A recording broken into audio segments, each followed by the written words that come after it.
네, 오늘 2부의 주제가 바로 이제 허리 통증입니다. 척추 질환에 대해서 좀 알아볼 텐데요.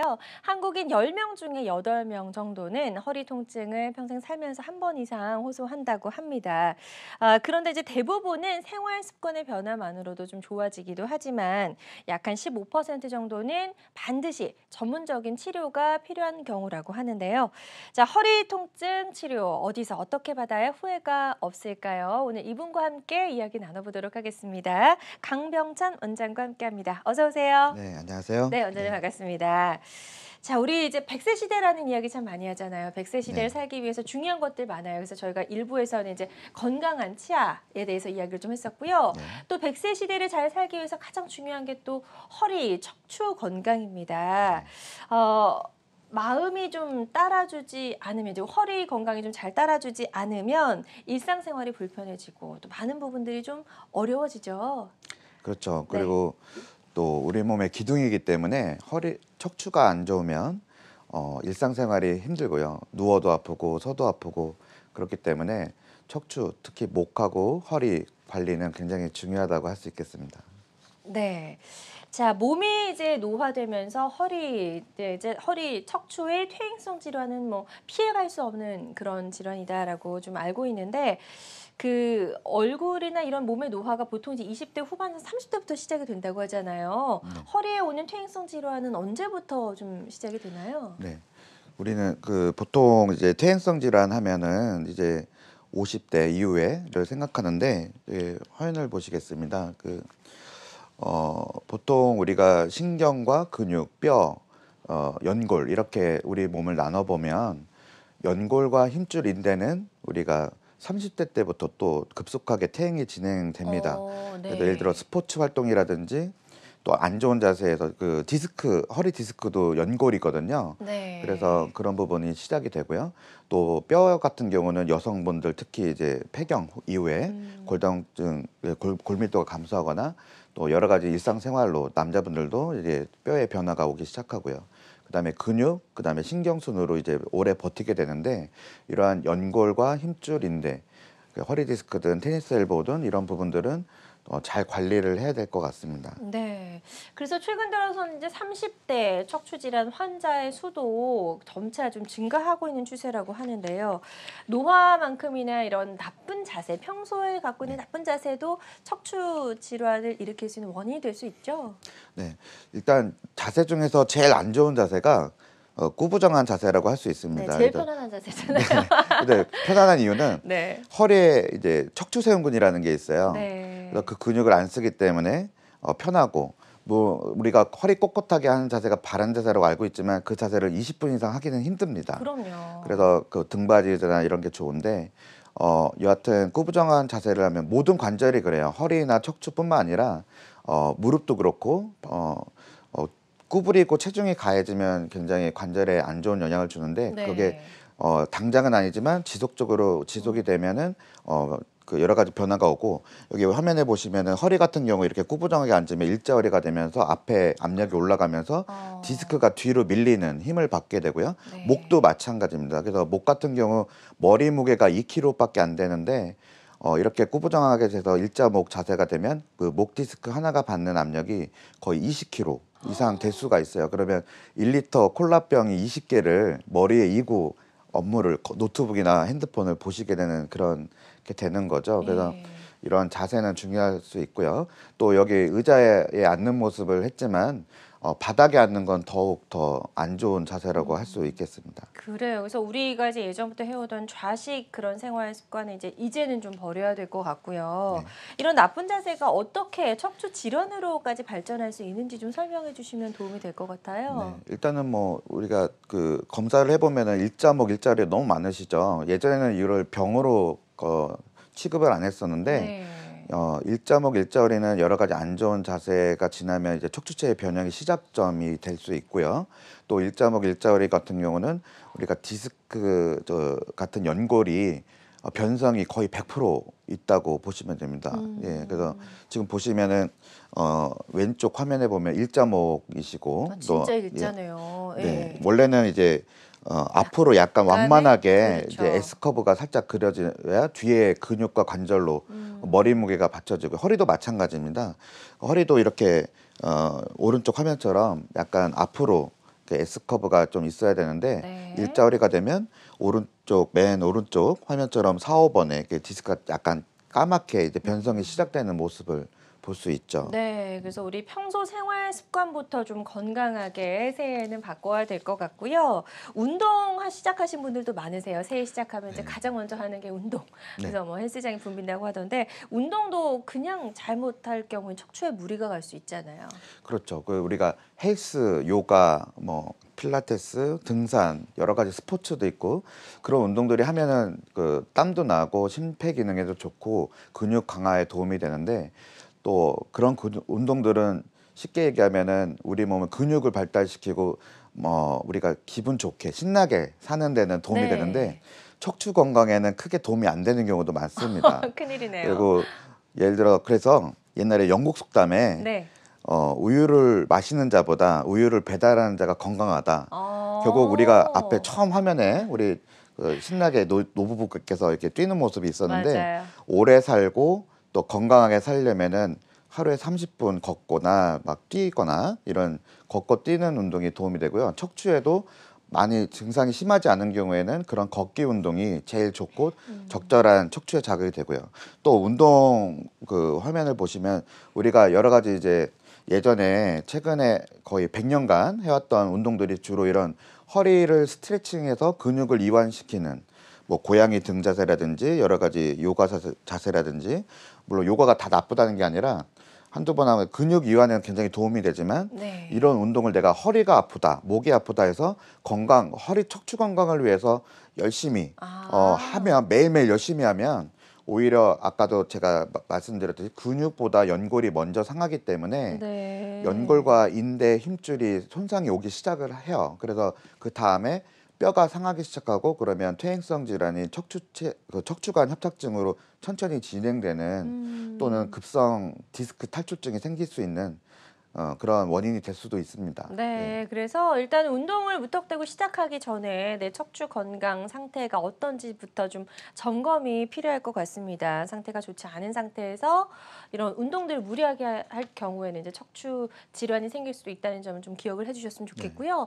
이런 나쁜 운동에 이런 자세들도 있네요. 저희가 이제 목을 좀 이렇게 푼다고 하나요? 그럴 때 많이 하는 자세들이잖아요. 그렇죠. 예, 이것도 마찬가지로 이제 한두 번 이렇게 그 승모근이라든지 그 목 뒤끝 뻣뻣할 때 이게 스트레칭용으로는 괜찮지만 목 디스크가 있다든지 아니면 지속적으로 뭐 한 달 이상 계속 뻐근하고 아프고 이럴 때는 보통은 척추체 디스크 주변에 원인인 경우가 많이 있기 때문에 이런 운동을 반복적으로 하다 보면은 그 목뼈 위 주변 그 목 디스크에 안 좋은 영향을 줍니다. 그래서 주로 그러면은 자꾸 왜 하지 말라는 운동만 알려주시냐고 하시는 분들이 있는데 어떤 거를 열심히 하는 것보다 어떤 거를 안 하는 그 운동, 위험한 운동을 안 하는 운동도 더 중요하고요. 또 기본적으로는 좋은 자세, 다 어느 정도 다 알고 계시고요. 바른 자세는 그다음에 약간 뒤로 젖히는 그런 운동들이 척추의 압력을 낮추고 또 구부러지면서 생기는 여러 가지 퇴행성 변화들을 되돌리는 데 도움은 되지만 이렇게 구부리거나 이렇게 특히 이제 턱 당기기도 있는데 맥켄지 박사라고 있어요. 뉴질랜드에 뉴질랜드 그 물리치료 박사인데 그 맥켄지 운동에 턱 당기기가 나와서 많이 또 하고 계세요. 근데 이런 경우 이제 디스크가 이 운동이 나온 이유는 이제 디스크가 탈출증이 있을 때 이게 뒤로 젖히는 운동을 하면 팔이 저릴 수가 있습니다. 근데 그건 약간 일시적인 거고 그랬을 때 이제 턱을 당기는 운동을 시작을 한 건데 그렇게 됐을 때는 오히려 최근에 연구를 해보면 디스크의 이제 껍질, 섬유륜이 파열될 수 있다. 그러므로 무조건 좋은 운동은 아니다.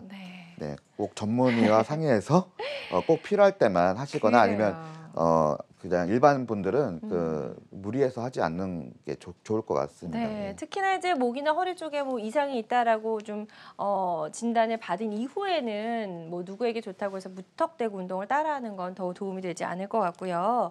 척추 질환이 생기면서 이제 우리 척추뼈와 그 사이 디스크의 변화가 생기잖아요. 그 변화하는 단계도 좀 설명해 주실까요? 네. 그래서 그 안 좋은 운동, 안 좋은 자세가 굉장히 중요하다고 말씀드렸는데 그렇게 우리가 또 척추를 안 쓸 수가 없으세요. 그래서 시간이 지나면서 디스크 변성, 정상 디스크에서 디스크 변성이 오고 그다음에 뼈의 변성이 진행이 됩니다. 그리고 우리가 그 디스크 추간판 탈출증이죠. 디스크하고 척추관 협착증하고 다른 병이라고 생각하시는 분들이 많은데 네. 일련의 과정이라고 이해하시면 됩니다. 그래서 어, 디스크 탈출은 그 디스크가 이게 약해져서 뒤로 튀어나와서 안쪽에 말랑말랑한 수액 성분이 나와서 통증과 염증을 일으키는 병이라고 할 수 있고요. 네.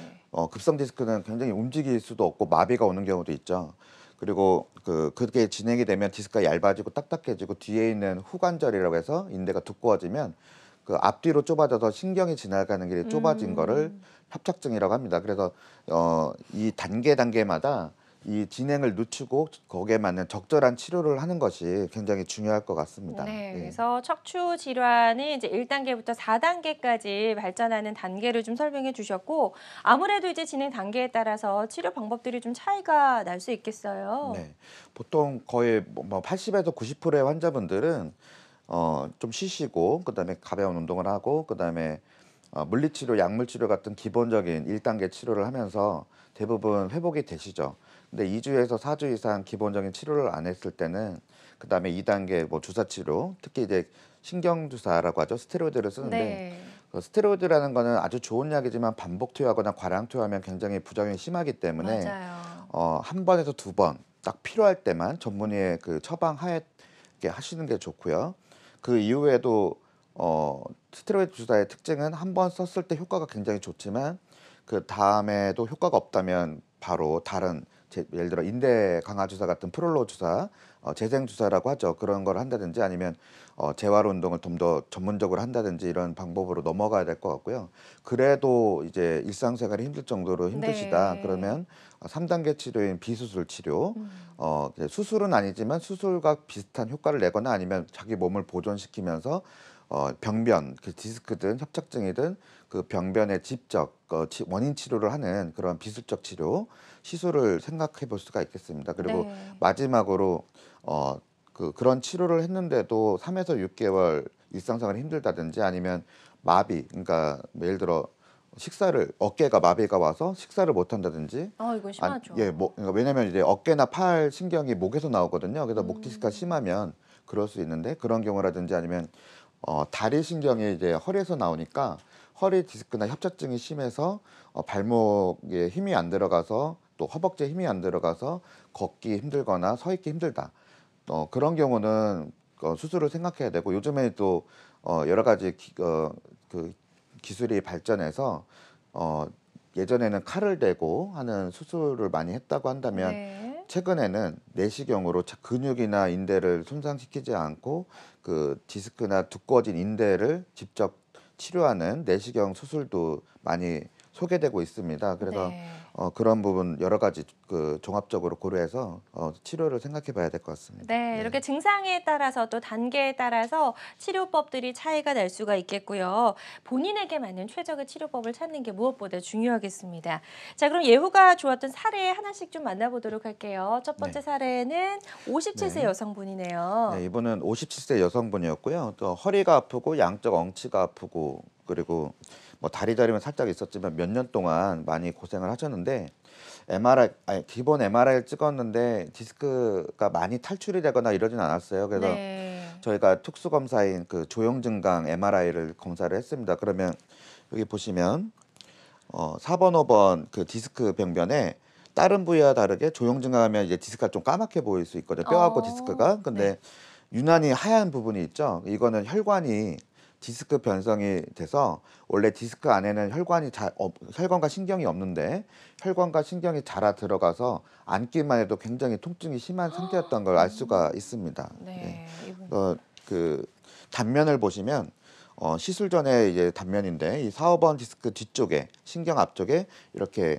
조형근광되는 하얗게 혈관과 염증이 많은 디스크 안쪽에요. 네, 그래서 이런 부위를 이제 디스크 수액 감압술이라는 비술적 치료를 하고 네. 왜냐하면 이제 디스크가 뒤로 많이 튀어나오거나 신경을 누른 건 아니기 때문에 그렇다고 이 디스크를 다 절제하는 수술은 굉장히 위험하고 그쵸. 또 아깝죠. 그래서 그 시술을 시행하고 이렇게 그 병변 부위가 회복된 걸 볼 수가 있습니다. 그래서 많이 비교적 자기 몸을 보존하면서 많이 좋아지시고 환자분도 많이 좋아하셨던 네. 그런 경우였습니다. 네. 그래요. 그래서 57세 여성분의 허리 디스크를 이제 디스크 수액 성형술을 통해서 치료한 사례를 좀 만나보셨고요.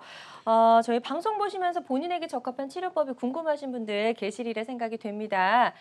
전화 주시면 되겠고요. 02-6677-0012번으로 전화 주시면 되겠습니다. 자, 오늘 2부 이제 첫 번째 전화 연결을 해보도록 하겠습니다. 여보세요? 네, 지금 전화가 연결이 됐다가 또 잠시 끊어진 상태라고 하는데요. 잠시 후에 다시 한번 연결을 시도해 보도록 하겠습니다. 디스크 수액 성형술을 받고 예후가 좋아진 사례 소개해 주셨는데요. 수술 방법 조금 더 구체적으로 좀 네네. 설명해 주시면 도움이 될 것 같아요. 네, 디스크 수액 성형술 또는 수액 감압술이라고도 하는데요. 이제 수술이 아니라 시술입니다. 그래서 마취가 필요 없고 얇은 카테터 1mm에서 2mm 정도 그 바늘을 이용해서 디스크 자체를 치료하는데요. 그 디스크에 들어가서 얇은 바늘로 이제 플라즈마 이온 분해라고 해서 디스크를 약간 녹이는 거죠. 이온 분해를 해서 네. 태우는 게 아니라 그래서 약간 수축하고 응고시켜서 디스크가 다시 회복하는 그런 비술적 치료가 되겠습니다. 그래서 이게 특징은 디스크 자체를 물리적으로 어떤 주사 치료나 어떤 화학적인 치료가 아니라 수술 없이 물리적으로 치료할 수 있는 거의 그 논문이 많이 나와 있는 거의 유일한 시술이 되겠고요. 네. 시술 시간도 짧고 절개가 필요 없고 비교적 전문가 시행한다면 안전하게 또 영상을 보면서 하기 때문에 병변을 확인하면서 치료할 수 있는 그런 장점이 있습니다. 네, 그래서 디스크 수액 성형술이 갖고 있는 특징까지 짚어주셨습니다. 여러분들 이해를 돕기 위해서 영상도 준비해 오셨다고 하는데요. 디스크 수액 성형술 관련 영상 만나보도록 할게요. 네, 허리 시술 장면인데요. 이제 약을 바늘 주사 치료하듯이 바늘을 들어가고 영상을 보면서 이제 탐침 전극 치료 전극이 이제 디스크 병변 부위로 들어갑니다. 이제 빨갛게 염증이 있고 튀어나온 디스크 부분을 네. 이제 플라즈마 이온 분해를 하는데요. 그렇게 되면은 즉각적으로 물리적으로 치료가 될 뿐더러 한 달에서 3개월에 걸쳐서 이 디스크 안에는 안 좋은 통증 물질들이 굉장히 쌓여 있는데 혈액순환이 잘 안 되기 때문에 회복이 더딘 부위예요. 연골과 인대의 특징인데 그런 부위가 이제 호르몬까지 좋은 재생시키는 그런 방향으로 변화가 돼서 디스크 퇴행을 예방하거나 역전시키고 네. 디스크를 물리적으로 치료하는 시술이 되겠습니다. 네, 디스크 수액 성형술과 관련된 영상 보면서 설명을 들어봤습니다. 방송 보시면서 나도 좀 허리가 이렇게 불편했는데 혹은 디스크가 있었는데 어떤 방법으로 치료하는 게 좋을까 궁금하시다면 상담 전화 주시면 되겠습니다. 02-6677-0012번으로 전화 주시면 되겠고요.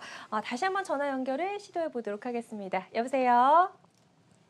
여보세요? 여보세요? 네, 안녕하세요. 반갑습니다. 네, 네, 전화 주신 분 안녕하세요. 연세가 어떻게 되실까요? 70세요. 70세시고요. 예. 예, 어떤 점이 궁금하셔서 전화 주셨는지 원장님께 본인의 상태를 좀 설명해 주실까요? 예, 저는 허리하고, 이렇게 다리, 오금하고 다리하고 땡기거든요. 네, 네.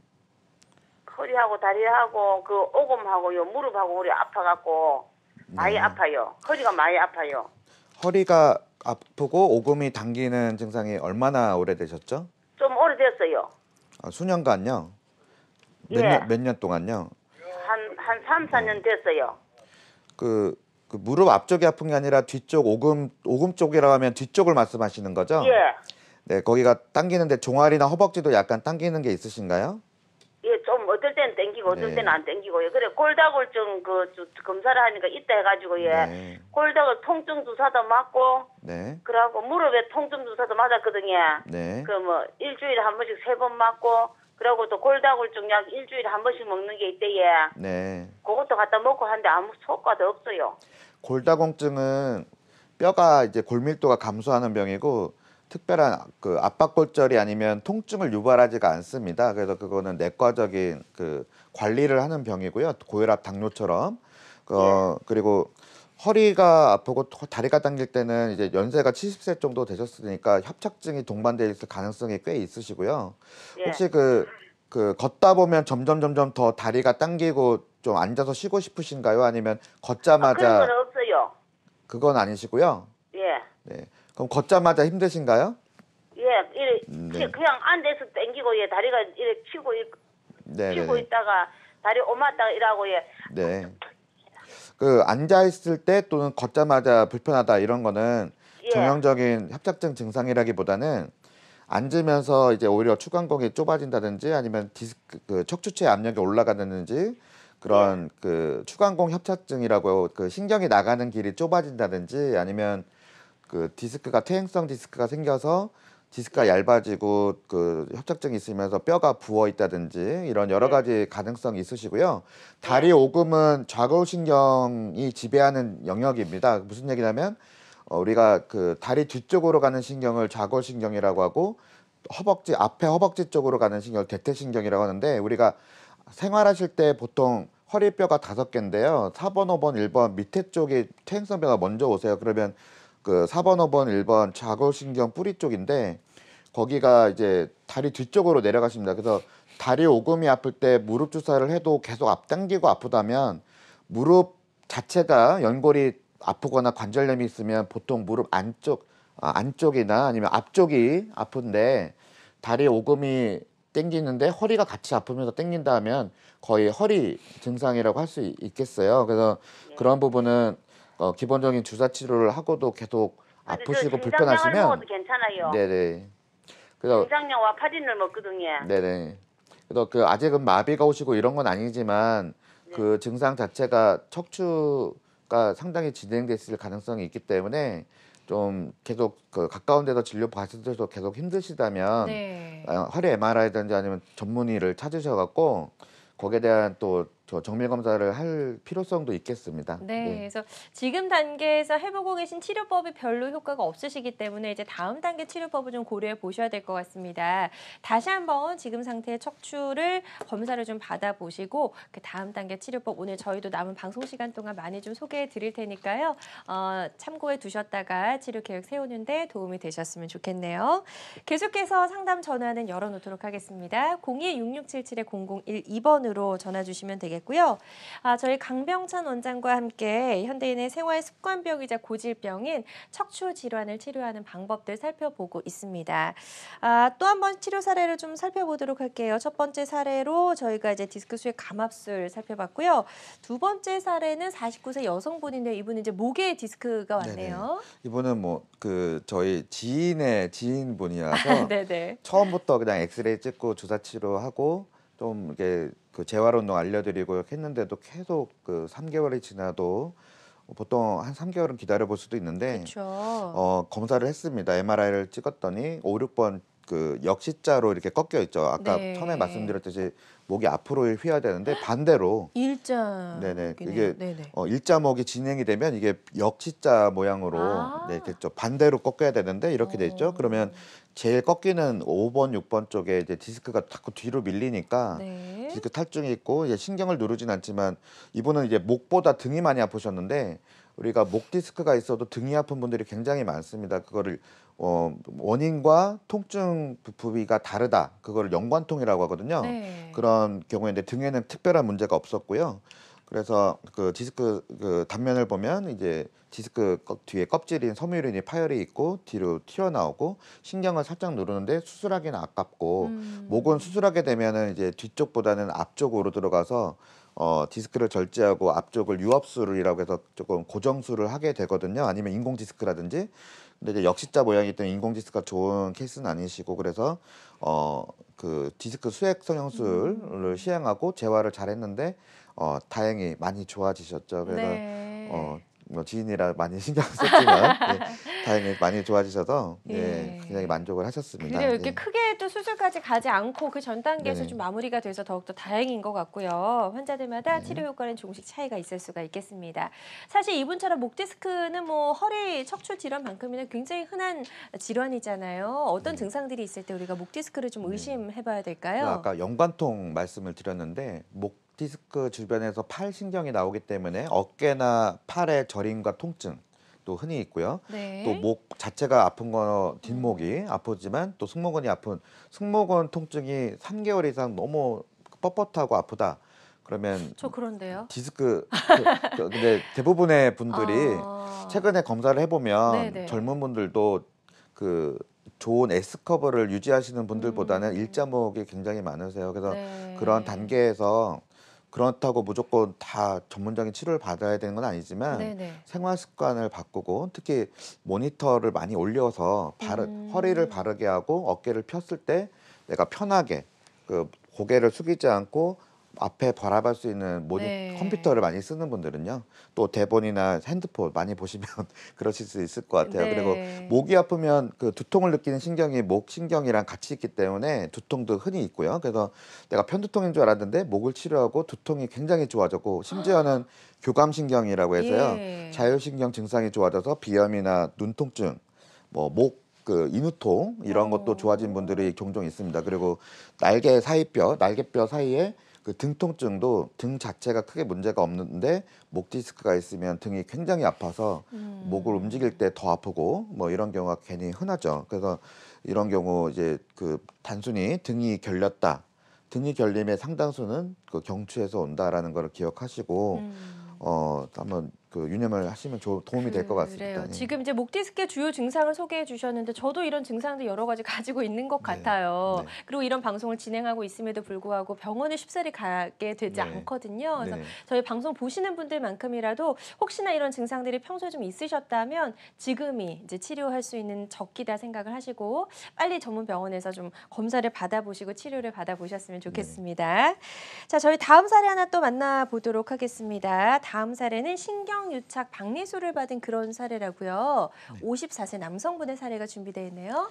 네, 이분은 54세 남성분이었고 허리 통증은 오래됐었는데 오른쪽 다리 저림이 이제 내원 전에 심해지셔서 검사하고 다른 부위도 조금씩 안 좋고 일자리가 있고 그러시지만 4, 5번 허리 디스크가 발견이 됐습니다. 예. 네. 그래서 그 단면을 보시면 오른쪽 이제 왼쪽은 이제 옆에서 본 MRI 모습이고요. 오른쪽 화면은 단면 모습인데 4, 5번 그 허리 쪽에 디스크가 아주 심하진 않지만 이렇게 튀어나오고 좀 약간 오래된 디스크인데 신경막 주변에 이제 그 신경막이 두꺼워져 있고 염증이 오래된 그런 경우였습니다. 그래서 이런 경우 이제 수술을 하시는 경우도 있는데 일단 나이가 젊으시고 마비가 없으시고 또 비술적 치료를 먼저 시도를 했죠. 예. 네.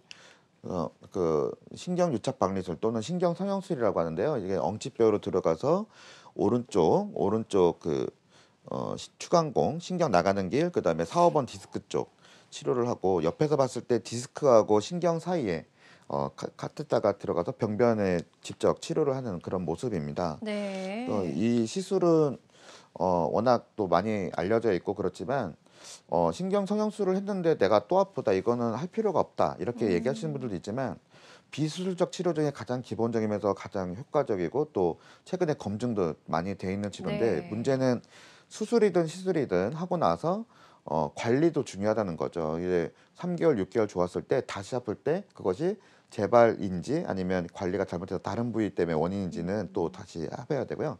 이 시술 자체는 굉장히 안전하고 효과가 좋은 걸로 되어 있습니다. 그래서 급여 그 보험이 나라보험이 된 수도 있고 뭐 이런다는 얘기도 있는데 아직은 아니고요.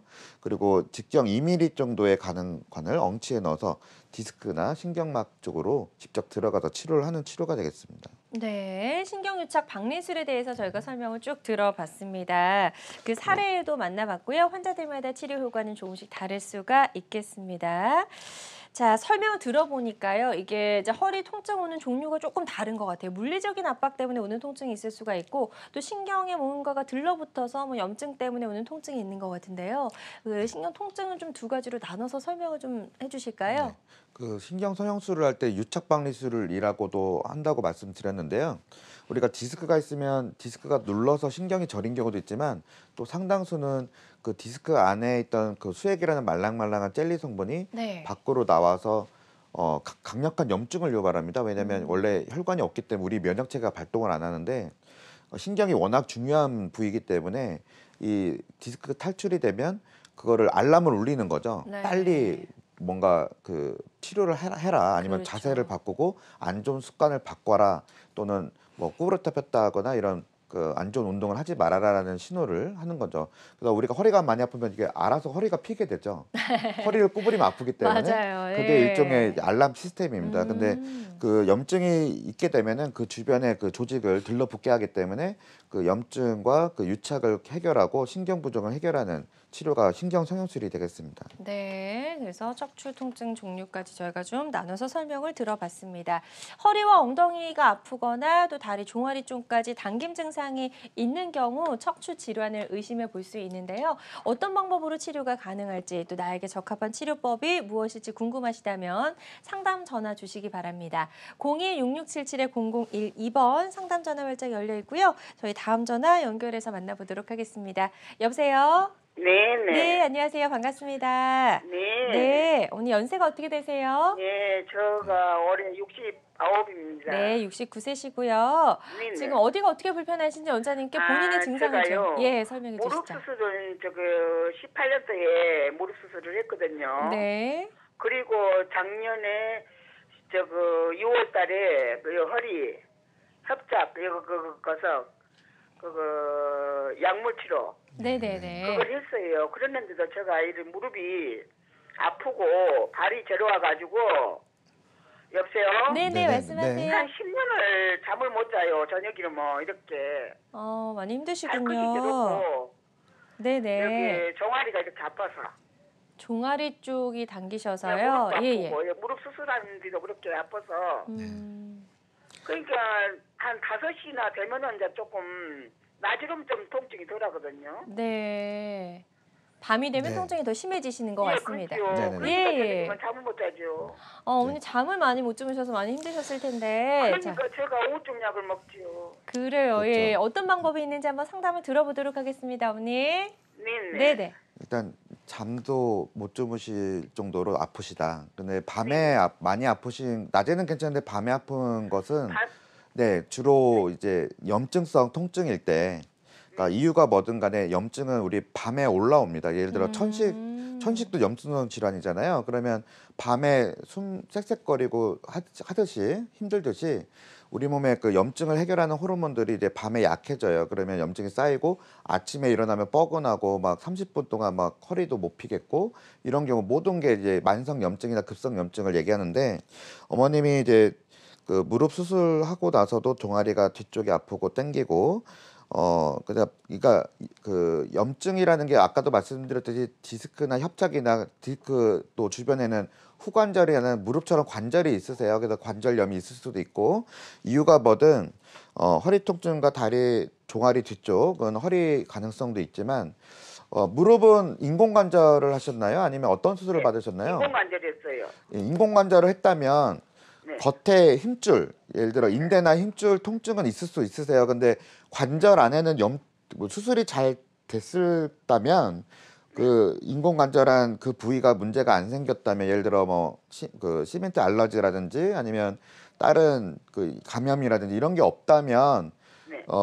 힘줄 통증은 있을 수 있지만 이렇게 밤에 많이 아프고 종아리가 당기고 그렇게 무릎 염증 때문에 종아리가 당길 수도 있거든요. 밤에 힘들고 그렇지만 발끝이 저려오고 예, 그 가능성보다는 또 허리에서 내려오는 신경 통증일 가능성이 있기 때문에 무릎하고 허리를 같이 봐서 원인을 원저 찾고요. 그다음에 밤에 많이 아프실 때 염증 조절하지만 그 염증의 원인이 다른 그 오래되는 그 후관절, 그 척추의 관절증인지 아니면 디스크 협착증인지 아니면 협착증이 있는 중에도 다른 부위가 살짝 급성 디스크가 있는 경우도 있거든요. 그래서 네네. 그런 경우를 잘 진찰을 하면 네. 거의 원인이 나오고요.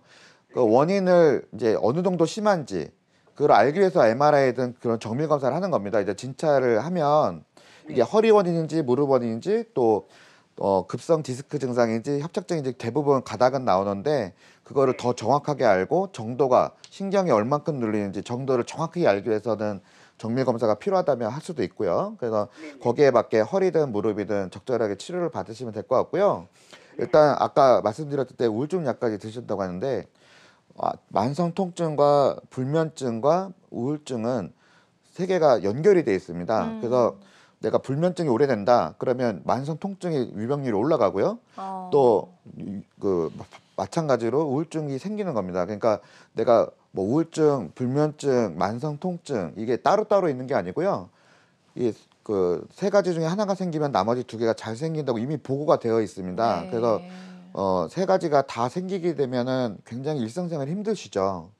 굉장히 힘드시고 너무 힘드실 것 같아요. 그래서 차근차근 그럴 때는 이미 만성 통증과 염증이 있는 상태이기 때문에 일단 그것도 해결하고 그게 제일 쉽거든요. 그다음에 이제 불면증하고 우울증도 조금씩 관리를 받으시면 좀 더 지금보다는 훨씬 행복한 네. 생활이 될 것 같아요. 네, 저희 상담 내용이 좀 도움이 되셨으면 좋겠습니다. 계속해서 상담 전화는 활짝 열어놓도록 할 테니까요. 02-6677-0012번으로 전화 주시기 바랍니다. 저희 강병찬 원장과 함께 증상, 진행 단계에 따른 맞춤 척추질환 치료법 알아보고 있습니다. 사례를 통해서 하나씩 치료법을 알아가 보고 있고요.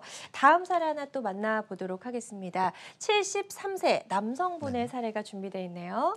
네, 이분은 이제 전형적인 다발성 협착증이죠. 이제 허리뼈가 5개인데 1번부터 5번까지 또 그 6번이라고 하죠. 엉치 1번까지 다 마디마디가 다 튀어나오시고 그러네요. 일자허리는 네. 기본으로 계시고 그다음에 디스크가 안쪽에 하얗게 다 까맣죠. 그래서 탈수되고 딱딱한 디스크 협착증입니다. 그래서 발등이 화끈화끈거리고 이게 화끈거린다는 거는 신경통증의 전형적인 증상 중에 하나고요. 가만히 있어도 아프다 또는 네. 화끈거린다 또 시리다 또 찌릿찌릿하다 또는 걸을 때 당긴다 이런 것들이 다 신경통증인데 그 신경통증의 원인이 단순히 그냥 통증만 있는 게 아니라 이런 물리적인 압박 소견이 있는 거죠. 그래서 100m 거리기 힘드셨고요. 주사 치료를 여러 번 했는데 계속 증상이 있으셔서 MRI를 보면은 또 이게 단면을 보면 신경 나가는 양쪽에 가운데는 동그랗게 신경관 협착이 심하지 않으신데 나가는 쪽이 이게 추간공이라고 하거든요. 이게 신경이 나가는 추간공이 많이 좁아져 있고 또 옆에서 봤을 때도 추간공 쪽으로 보면 위쪽은 그래도 하얗게 공간이 남아 있는데 까맣게 그 동그라미 보시면 안쪽이 까맣죠. 그 신경 나가는 길이 앞에 디스크가 딱딱해지고 뒤에 인대가 딱딱해지고 두꺼워지고 그러니까 신경 나가는 길이 거의 없어요. 그래서 마치 4차선 터널이 1차선, 2차선 된 것처럼 막혀 있는 거죠. 그래서 네. 이런 부분은 수술을 만약에 하게 되면 나사목 고정술이라든지 아니면 큰 수술을 하거나 아니면 여러 부위 내시경을 해야 되는데 일단은 풍선 확장술이라는 비술적 치료를 시도를 했습니다. 네. 마비감이 별로 없으셨고 자, 이게 치료 과정이에요. 그래서 오른쪽 5번, 1번 또 가운데 사진은 왼쪽 4, 5번 물론 이제 오른쪽 4, 5번도 실행했고요. 테스트 약을 줬을 때 그 신경 밖으로 신경이 뚫려서 신경이 나가고 이 카테터 끝에 보면은 동그란 게 이제 풍선이거든요. 그래서 네. 전에 이제 신경 소형술을 설명드렸는데 이 풍선 확장술은 끝에 이제 풍선이 달려 있는 특수 카테터가 되겠죠. 그래서 3, 4번까지 오른쪽, 왼쪽, 위, 아래 다 한 번에 간단하게 치료되면서 그 뒤에도 이제 지금 100m는 훨씬 더 걸으시고요. 500m, 600m 걸어도 괜찮으시고 그다음에 약간의 허리나 인대 엉치 통증은 약간 있지만 그런 것들은 다른 이제 비술적 치료로 관리하시면서 네. 잘 지내고 계십니다. 네, 그래서 신경풍선 확장술을 하고 난 뒤에 신경 흐름이 얼마나 좋아졌는지 한번 확인해 볼게요. 네. 그래서 이렇게 보시면은 우리가 심장혈관이 좁아진 것처럼 네. 신경과 협착증이 있을 때 그 사이가 좁아지고 그럴 때 풍선 확장을 해서 넓힌 다음에 약을 주면 이 가운데 사진은 이제 풍선 확장 전에 약을 줬을 때 약이 들어가는 모습이고요. 마지막 오른쪽 사진은 풍선 확장술 이후에 약을 줬을 때 들어가는 모습인데 보통 15% 가까이 네. 더 원활하게 유착 박리가 된다는 그런 보고가 되어 있고요. 그래요. 어떤 분들이 이런 신경풍선 확장술을 받으면 좀 좋은 효과를 기대해 볼 수 있을까요? 그래서 아무래도 이제 기본적인 시술보다는 좀 더 강력한 방법이기 때문에 기존 시술로도 효과가 없다든지 아니면 재발했다든지 아니면 수술 후에 이제 수술 후 유착이 굉장히 단단하기 때문에 그 주변 조직 박리를 한다든지 또 여러 부위 또 특히 이제 추간공 같이 신경 나가는 구멍이 네. 많이 좁아지고 유착이 심할 때는 우선적으로 고려할 수 있는 시술이 되겠습니다. 네, 좋습니다. 신경풍선 확장술 저희가 이제 사례를 통해서 좀 만나봤고요. 다음 사례를 통해서 만나볼 시술법이 이제 척추 내시경인데요. 네. 82세 남성분의 사례네요. 네, 전형적인 협착증 그러니까 그 가운데가 많이 좁아졌던 분이고요. 양쪽 엉치가 아프고 다리가 저리고 또 4년 전에 허리 수술을 하셨었는데 네네. 다시 재발이 되고 또 호전이 없고 그래서 이제 정밀 검사를 했습니다. 보면은 이분도 이제 그 뼈 상태는 그렇게 나쁘진 않으셨거든요. 그리고 디스크는 약간 일자우리에다가 이제 그 블랙 디스크라고 하죠. 이제 디스크가 까매진 그 변성은 여러 레벨 다 있고요. 특히 이제 4, 5번 그 빨간 원 안에 보면 4, 5번의 앞에가 이제 좁은 것뿐만 아니라 뒤에 있는 후관절 인대가 황색인대라고 하는데요. 또 그 연결이 돼 있습니다. 관절인대하고 황색인대가 그런 데가 튀어나와서 네. 허리를 이제 피면 저리시죠. 피면은 이제 뒤에 있는 인대가 앞으로 접히기 때문에 우리가 협착증 환자들이 마트 가면은 이렇게 마트 이렇게 끌면 편하시 오히려 구부리고 이제 다니시잖아요. 그렇죠. 네. 그 이유가 허리를 피면은 뒤에 있는 인대가 앞에 신경을 누르기 때문에 눌러서. 그런 정형적인 협착증이죠. 그래서 내시경 그 시술을 그 수술이죠. 그래서 하고 굉장히 깔끔하게 뒤에 있는 이제 관절이나 근육 손상 없이 직접 내시경으로 들어가서 그 병변만 그 해결을 한 모습입니다. 네. 그래서 척추 내시경 시술을 받고 예후가 좋아진 그런 사례를 만나봤습니다. 환자들마다 치료 효과는 조금씩 차이가 있을 수가 있겠습니다. 이 척추 내시경 치료 이제 살펴봤는데요. 기존에 우리가 하고 있던 척추 수술하고는 좀 어떤 차이점을 보일까요? 우리가 보통 이제 뭐 풍선 확장술이든 신경소년술이든 이런 시술을 해도 안 되거나 아니면 처음부터 아예 하기 부담스러울 정도로 협착증이 심한 경우 네. 수술적 방법을 고려합니다. 마비가 좀 더 진행되는지 파행증이 진행돼서 일상생활이 안 된다든지요. 그런데 보통 이제 우리가 수술할 때는 보통 뭐 5cm 정도 아니면 아무리 작아도 3cm 정도 이렇게 절개를 하고 들어가서 근육을 적기고 네. 그 안에 들어가서 인대하고 뼈를 제거하고 또 필요하다면 이제 디스크가 있다면 같이 제거하는 게 이제 일반적인 수술 방법인데요.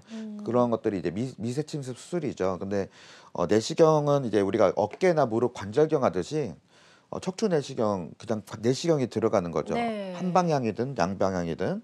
근데 이제 이 내시경의 장점은 절개 부위가 뭐 큰 주사 하듯이요. 내시경이 이제 새끼손가락 정도 되니까 그냥 들어가는 거죠. 그러면 근육을 그 절개를 하는 게 아니라 통과하기 때문에 근육이 잘 안 옵니다. 네. 그리고 회복이 빠르고요. 절개를 안 하기 때문에 그리고 들어가서 병변을 제거하기 때문에 시술로는 얻을 수 없는 그 근본적인 효과를 바라볼 수가 있죠. 그리고, 그래요. 네. 예, 그래서 절개를 최소화하면서도 수술적인 효과를 좀 기대해 볼 수 있을 것 같다는 생각이 드는데요. 네. 이 사진 이제 수술 전과 후를 비교한 모습이네요. 저 좌측에는 이제 수술 전인데 네. 그 사진에 보시면은 이렇게 노랗게 보이는 것이 황색 인대입니다. 이것이 이제 신경을 덮고 누르고 있는 거죠. 그다음 네. 오른쪽 보시면 그 MRI에 보면은 하얗게 가운데 보면 하얀 그 신경관이 그냥 뚫려 있죠. 왼쪽에 보면 답답하죠. 네. 네, 근데 오른쪽 보면 굉장히 뚫려 있으면서 다른 조직의 손상은 없고, 그다음에 그 내시경 사진을 보면 이 신경이 이제 풀려갖고 이게 피가 잘 도는, 그리고 내시경으로 이제 인대만 그 튀어나온 인대만 제거하는? 거기만 이제 절개를 해서 치료를 한 모습입니다. 네, 좋습니다. 이렇게 척추 내시경 치료에 대해서 저희 살펴봤습니다. 허리, 엉덩이, 허벅지, 다리, 발까지 당김과 저림 증상까지도 올 수 있는 척추 질환 살펴보고 있고요. 방송 보시면서 궁금한 점 생기셨다면 바로 전화 주시기 바랍니다. 02-6677-0012번 상담 전화 활짝 열려 있습니다. 자, 저희 다음 전화 하나 연결해서 만나보도록 하겠습니다. 여보세요? 예, 예. 네, 안녕하세요. 반갑습니다. 네, 예. 네, 연세가 어떻게 되세요? 73세에. 네, 73세시고요. 어머니 네. 지금 증상이 어떠신지 원장님께 좀 설명을 부탁드릴게요. 예, 예. 네. 허벅지 허리가 아파가 4번 5번이 아파가지고 예. 네. 그래 이제 비수술로 했는데 허벅지가 많이 당겨갖고 걷기가 힘이 들고 그래 뭐를 이렇게 잡고 구르마를 이렇게 꺼야 됩니다. 네.